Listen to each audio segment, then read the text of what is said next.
when you're stressed. You didn't say if you're stressed, because that's a given. Yeah. You're going to experience stressed as a student. Yeah. When you're under chronic stress as a student, okay, you got to find ways to cope. For sure. Stress relief, de-stress. Man. So let's talk about it then, because, you said that you studied, mindfulness for years, and that obviously stress and anxiety is a part of this rigorous journey, right?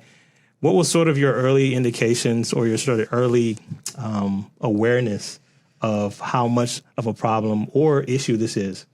Yeah, so it started with my own journey, of course, and having firsthand experience with stress and chronic stress. And this sort of peaked in my postbac at the University of Washington. I was there for 2 years. The first year was under the mentorship of someone, and it wasn't a great fit. Like the mentor-mentee relationship was not really You've been working. very politically correct right now. We're not going to get jumped, but it wasn't hidden. It wasn't hidden. Yeah, okay. It was extremely stressful. Okay. And at that point, I started having physical manifestations of the stress. So migraines, nauseating migraines, blacking out. Wow. After meetings with that mentor, I would break out in hives. And so I was like, ooh, this is not great. But did you know, because I remember working on my PhD, having one time something due like by the morning, and it was late night. It wasn't looking like, at one point, all-nighters used to always get it done. But then we start realizing that not even all-nighters are sometimes. I had a moment, Danielle, where like, this never happened. My hands got numb. I've shared this on other podcasts before, but like my hands got numb. Yeah. I didn't know what was going on. I was just like, yo, what's like, did you know when you start blacking out, did you know that was related to stress? So I knew it was stress, but it wasn't until I started therapy when my therapist was listening to me speak, and he said, you need to change your environment. Okay. I thought it was just me. I was like, I need to do better. I need to be smarter. I need to work harder. But it was the environment that contributed a lot to the stress.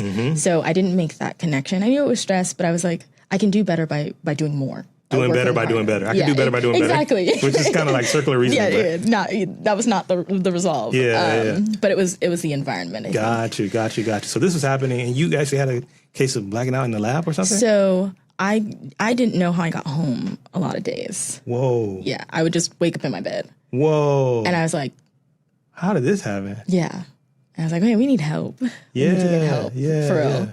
And so that's when I started therapy. You started therapy, became more aware of what was going on. Would you have described yourself leading up to that? Because obviously this is a point where you decide to take a pivot. But even before that, like, would you have said that you were an anxious person at all? Like, were you kind of an anxious person growing up? No. I think that this, like, I wasn't anxious. I wasn't, depressed. I think that just being in such a heightened state of stress, there was a lot of stressors. It wasn't just the research environment, but moving away from my hometown for the first time to a huge city where I didn't know anyone. And then trying to hustle and get into grad school in an NIH-funded program that pays you like pennies, So you're trying to survive on top of like So I was also working another job because the cost of living in Seattle is astronomical. But you come from Seattle though. Come on, like y'all kind of neck and neck, maybe. San Diego and Seattle are, roughly compared to the where same. compared to the South, right? I got a different vantage point, but it was just crazy because the NIH fellowship didn't necessarily accommodate. Yeah, and it's full time, right? So what are you supposed to do?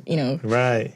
Anywho, and research is more than full time. We know that. Right. More than full time. Absolutely. So, all of those components together created the perfect storm for this like intense stress that I experienced and heightened anxiety and falling into depression. And so I was actually diagnosed with clinical depression and severe anxiety after sessions with my therapist. And he said, if you don't change your environment, we're going to have to put you on medication because I was starting to have panic attacks. And so I'm a people person. I'm an extrovert. I like being in the crowds. But I had taken a trip and I was out and I had a panic attack in the middle of a crowd. And that has never happened to me before. Wow. So I was like, okay, we got to get out of this lab environment into a new one. And so the second year, as a postbac, I was in a different lab under the mentorship of another individual, which was a much better fit. And I had the support that I needed. Yeah. Did you take a break in between that? Like, did you say, I'm going to go home for a little bit? No. So you didn't take a break? I had to get into grad school. I had to go. so even though all this was happening, I mean, and kudos to you, you got in therapy, you didn't continue to deal with it.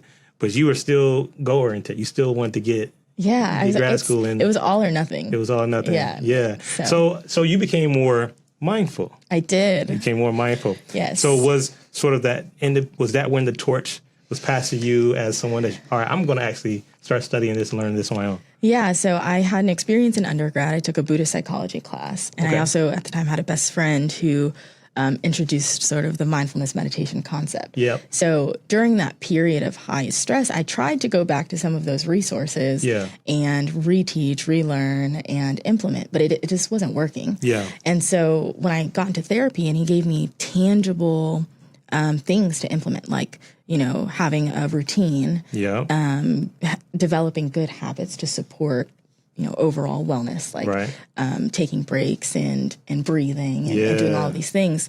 We're going to talk about some of those in a little bit. But I was like, okay, this is what I need is like, how can I implement this on a daily basis and not just sort of think about it more abstractly? Yeah. And so that's what really springboarded the process. And then I'll also add this piece, and that is when I got into this new lab, although the mentorship was great, the support was there, I still had a lot of self-doubt and fear and anxiety from the previous experience. Your body still retained a lot of that. Still remembered that. Yeah. And so I was like, okay, I'm starting to engage in self-sabotaging behaviors. Okay. And so if I want to be able to stay in this environment and get this PhD, I got to figure out how to operate. And so I narrowed it down to 3 things, right? And this is, upon years of reflection on this period as well. But 1, how do I manage stress? 2, how do I prioritize what's important? And then 3, what does my support system look like? And so in doing deep, intense reflection during this period, that's what prepared me for the PhD. And then that is what the mindful PhD sort of The mindful from. PhD, yes. And you have, before us, this incredible book that you created, the Mindful PhD Journal. Let's get a good look at that. Let's let the people see that really quick. There we go right there, the Mindful PhD Journal. A collection of mindfulness exercises to guide doctoral students on a journey of peace and purpose throughout their studies. Thank you so much for bringing this, by the way. Absolutely. We got the magnet here, micro moments of mindfulness. All right, let's talk about the journey to you saying, all right, I'm learning this. I have my own kind of situation. I'm waking up at home, not even know how I got home. Like, this is not good. Yeah. You found the help you need. You change your, like you said, how you handle stress. How do you figure out what's important in your support system? Yeah. What took a shift to like, all right, I'm about to help other people? Like, what inspired you to start creating this? Yeah, so when I got to grad school, my first year, and I was explaining, my elaborate plan. Okay, my first year, I'm going to find support system and mentorship. That's what I'm going to prioritize. Okay. I'm going to figure out how I work best in this space. Like, what in this city can I use as an outlet? Like, my community and all of those things. And my peers did not have this same approach. They were like, I'm just going to wing it. Yeah, I was like, wait, what? You're prioritizing science? You're prioritizing the topic over the mentorship? Oh, man. What? So all of these things that I learned, I was like, no. Yeah. Let me see if I can package it up and possibly help my peers. Okay. And so it's just your immediate peers, though. At first, you just wanted to help, people closer to you. Exactly. Okay. And also through a means of where they have their own autonomy. And so not me saying this is what you should do, but thinking about what you feel you should do based on your goals and your values and who you want to become. And so I felt like a journal was fitting because you could ask people questions and they can come up with answers that are much more meaningful than just handing them a book of my own experience. Gotcha. In my opinion.